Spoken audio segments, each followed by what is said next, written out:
시편 23편 5절 말씀입니다. 시편 23편 5절 우리 한 절만 같이 합독하도록 하겠습니다. 주께서 내 원수의 목전에서 내게 상을 차려 주시고 기름을 내 머리에 부으셨으니 내 잔이 넘치나이다. 아멘. 아멘.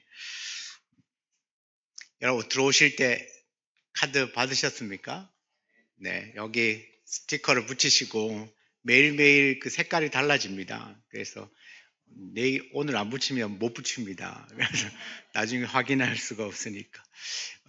뭐 선물이 주 목적은 아니지만 그래도 한 가지를 이루었을 때 성취감이 있지 않습니까? 네. 2주간을 완주하고 난 이후에 선물을 받을 때 내가 스스로 격려가 되니까 그런 차원에서 선물 별것 준비한 건 없어요. 그러니까 그래도 여러분의 동기부여도 되고 또 한 2주간은 작심하고 한번 해보자라는 그런 의미로 출석부를 만든 거니까 여러분 스스로가 붙이시면 됩니다. 붙이시고 지난번에 보니까 이름 안 써가 내시던데 이름 안 쓰면 저는 알 수가 없어요. 제가 하나님이 아니라서 이름을 꼭 써서 나중에 다 마치고 마지막 날 그렇게 제출하시면 되겠습니다.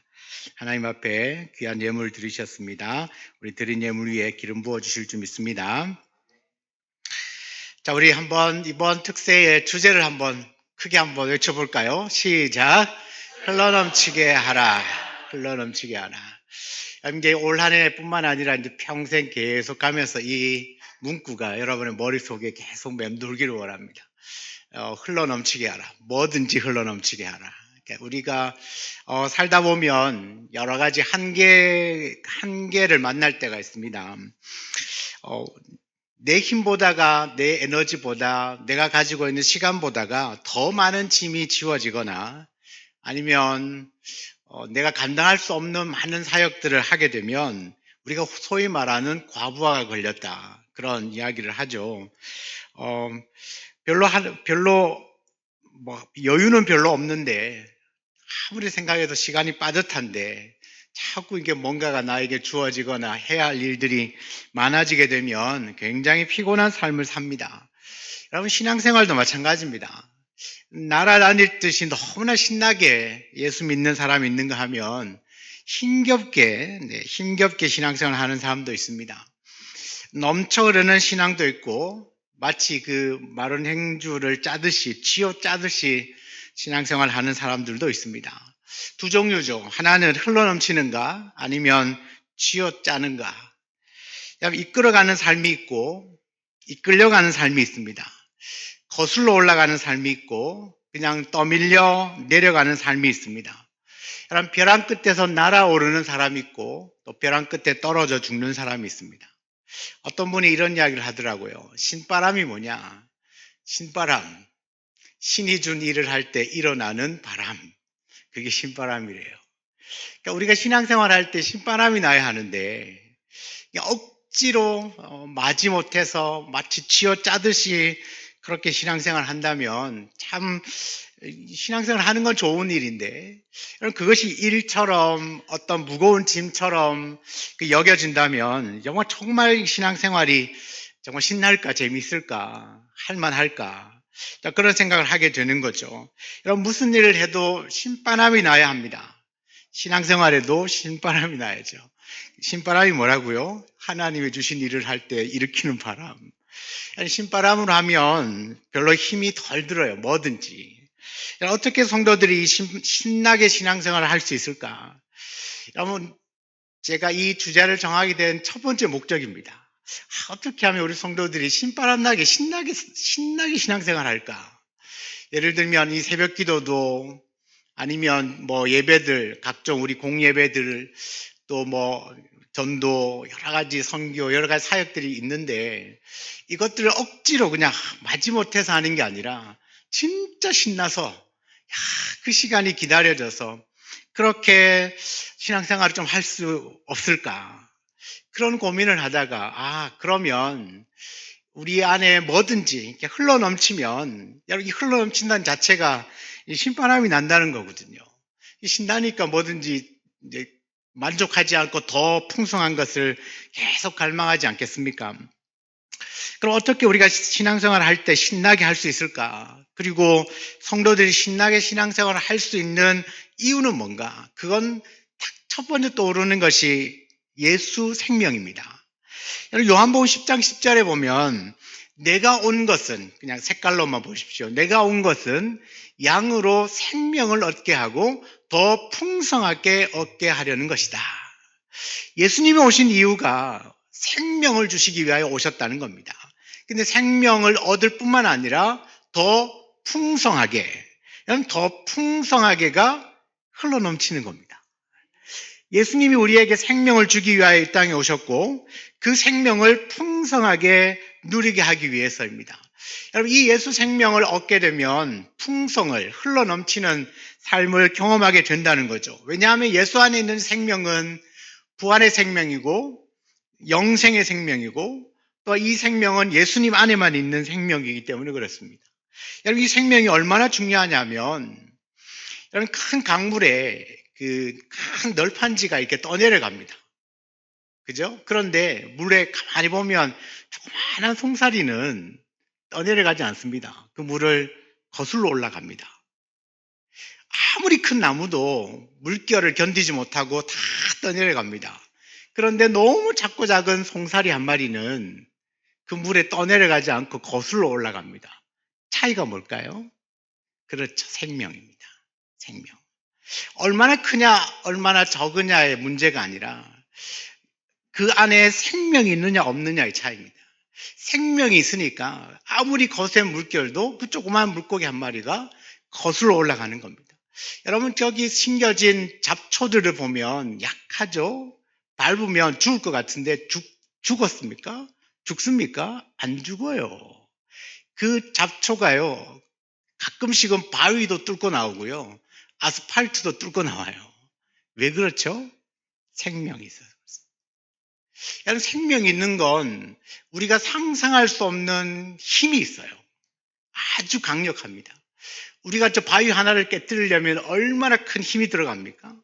우리가 이 해머를 들고 힘껏 내리쳐도 깨질까 말까인데, 야, 그 잡초 하나, 씨앗, 작은 씨앗 하나는 그 바위에 떨어졌더니 얘가 그 바위를 뚫고 뿌리를 내리고요, 자라더라는 거죠. 왜요? 생명이. 그만큼 생명이 갖고 있는 힘은 엄청나다는 겁니다. 여러분, 무엇보다 하나님으로부터 오는 이 생명은요, 우리에게 영생을 가져다 줍니다. 영생이 뭡니까? 죽음을 이겨내는 거거든요. 이 땅에 있는 모든 사람들이 다 죽음을 견뎌내지 못하고 다 그 사망 권세 아래 놓여 있는데, 여러분, 예수님이 주시는 이 생명을 딱 얻으니까 이 죽음도 깨고 나오더라는 거죠. 엄청난 힘이 그 안에 있어요. 왜요? 그 안에 생명이 있거든요. 예수님이 우리에게 주신 생명은 바로 그런 생명입니다. 영생은 죽고 난 다음에 얻어지는 것이 아니라 내가 예수를 믿는 그 순간부터 얻어지는 강력한 힘을 말합니다. 여러분, 이 힘을 갖고 있으면 마치 신바람을 불러일으키듯이 안 될 것 같은 바위도 뚫고 나오게 하는 강력한 힘이 그 생명으로부터 나옵니다. 요한 1서 5장 11절 12절에 보면 하나님이 우리에게 영생을 주신 것과 이 생명이 그의 아들 안에 있는 그것이니라. 아들이 있는 자에게는 생명이 있고 하나님의 아들이 없는 자에게는 생명이 없느니라. 여러분, 예수를 믿으시죠? 예수를 영접했습니다. 예수는 내 안에 계십니다. 그런데 그 예수 안에 있는 생명이 예수님 안에 있기 때문에, 그 생명이 예수 안에 있기 때문에 예수님을 영접하면 이 생명 또한 내 안에 들어오는 겁니다. 그럼 그 예수 생명을 내가 갖게 되는 거죠. 그러면 세상 그 어떤 것도 견뎌내고 이겨내고 뚫어낼 수 있는 강력한 생명력이 우리 안에 있습니다. 이 생명력이 있으면 그 다음에는 풍성함을 누리는 거죠. 여러분, 하나님은 우리를 예수 믿고 그냥 구원받고 그냥 그 정도로만 하기 위해서 이 생명 주신 게 아니에요. 이 생명 품고 세상 한가운데 탁 집어 던져줘도 거기서 멋지게 믿음으로 살아내라는 거죠. 그 힘이 어디에서 나올까요? 바로 예수 생명 안에서 나옵니다. 여러분, 이 생명의 힘을 안고 사는 자는 이 세상을 이길 뿐만 아니라 사망의 권세까지도 이길 수 있는 거죠. 그런데 이 생명, 이 영생을 소유한 성도들이 성도들의 삶이 어떠한지를 가장 잘 보여주는 말씀이 오늘 시편 23편이에요. 읽진 않았지만 1절 다 아시죠? 뭐죠? 여호와는 나의 목자시니 내게 부족함이 없으리로다. 여러분, 이 예수 생명을 갖고 있는 사람들의 삶이 다른 것, 그들의 삶이 어떤지를 가장 명확하게 보여줍니다. 여호와는 나의 목자시네. 내가 예수 생명을 가졌으니 내 안에 부족함이 없으리로다. 그냥 이 말씀을 듣는 자체만으로도 우리는 아멘이 흘러나옵니다. 근데 여기서 부족함이 없다는 말은 그냥 겨우겨우 연명하는 게 아닙니다. 흘러넘치는 겁니다. 그 연명하는 건 얼마나 아둥바둥해야 합니까? 이거 아껴야 되고, 없는 거 긁어 모아야 되고, 낭비하지 않으려고 애를 써야 하는데, 여러분, 막 물이 흘러넘치면 바가지에 담아둡니까? 안 담아둡니다. 왜요? 흘러넘치는데 굳이 담아둘 이유가 없잖아요. 계속 흘려보내도 상관없어요. 언제든지 계속 솟아나니까.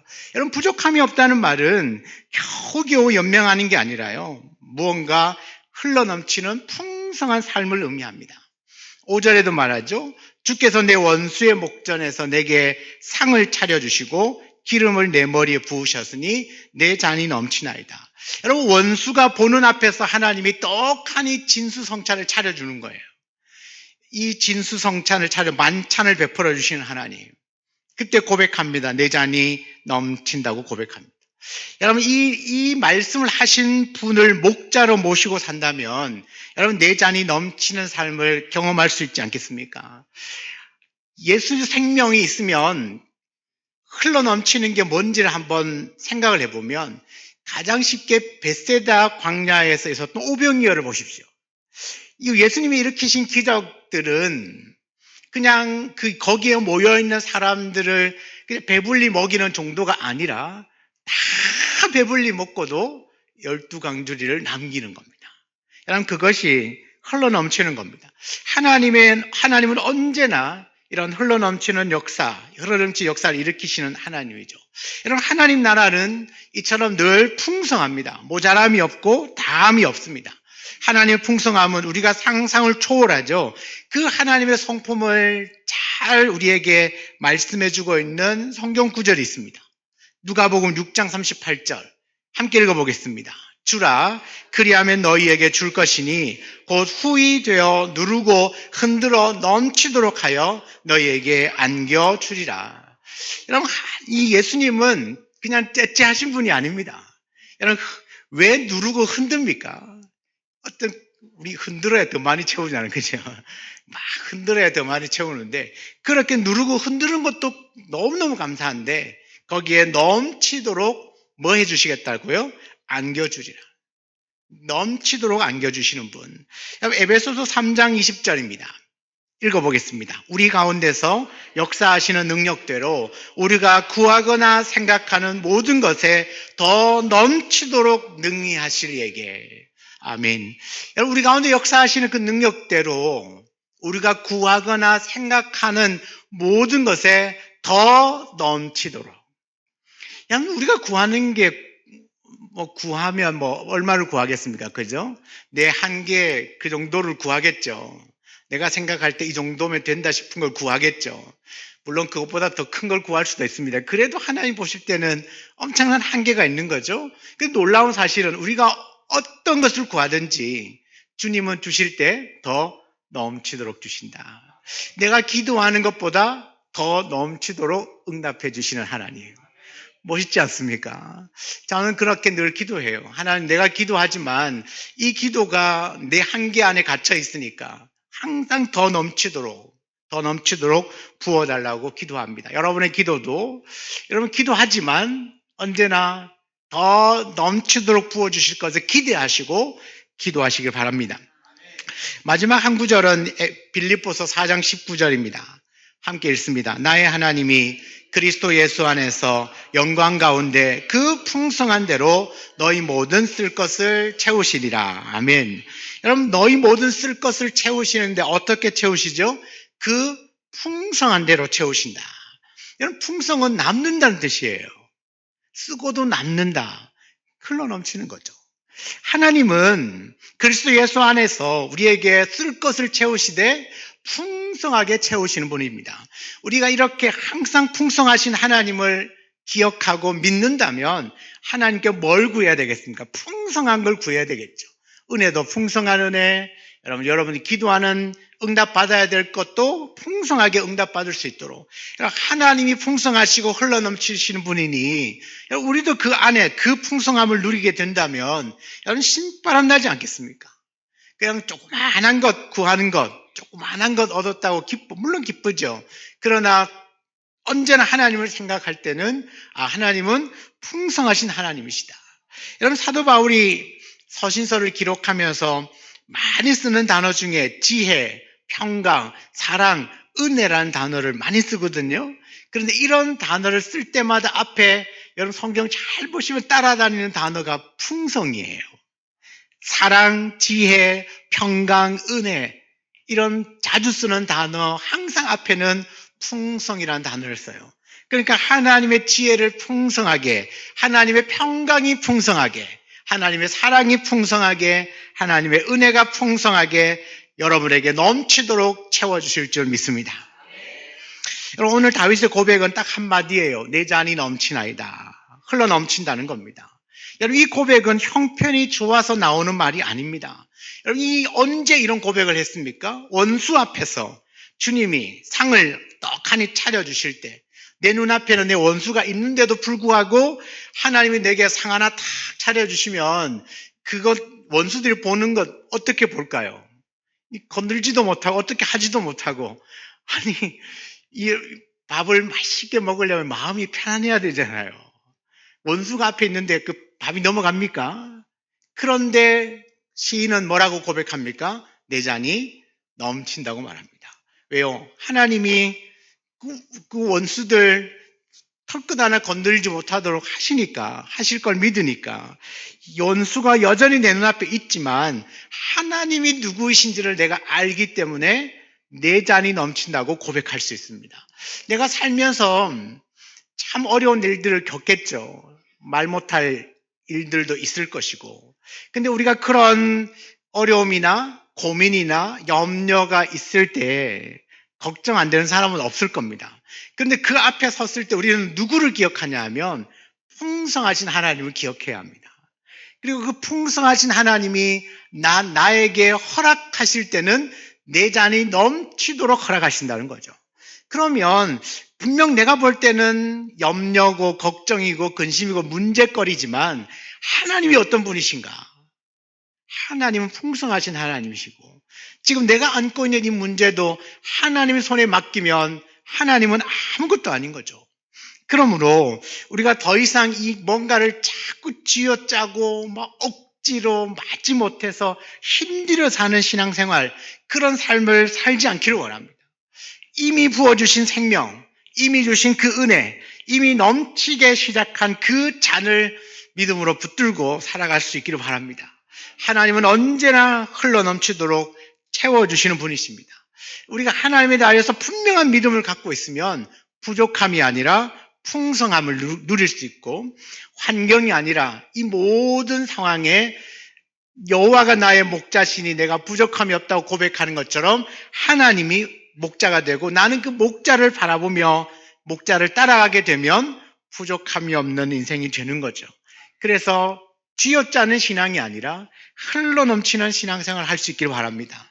그래서 예배도 흘러넘치게, 기도도 흘러넘치게, 사랑하는 것도 흘러넘치게, 섬기는 것도 흘러넘치게 하나님이 풍성하게 주시니까 우리의 삶이 풍성해져요. 그 풍성함은 누군가에게 또 흘려보내도록 하기 위하여 하나님이 우리를 풍성하게 반드시 그렇게 만들어 주실 줄 믿습니다. 오늘 우리가 기도할 때 하나님 내가 그 풍성하신 하나님을 오늘 만나고 그 풍성하신 하나님을 믿고 내 신앙도 나의 삶도 믿음도 더 풍성한 삶을 살게 하여 주옵소서. 하나님을 그 믿는 믿음, 근데 그 믿음이 아까 말씀에서 본 것처럼 더 넘치도록 하시는, 더 넘치도록 하시는, 누르고 흔들어 넘치도록 부어주시는 그 하나님을 믿는 믿음으로 살게 하셔서 내 신앙이, 나의 삶이 더 풍성하고 흘러넘친 삶이 되게 하여 달라고 기도하는 귀한 이 새벽이 되시기를 주의 이름으로 축원합니다. 아멘. 아멘.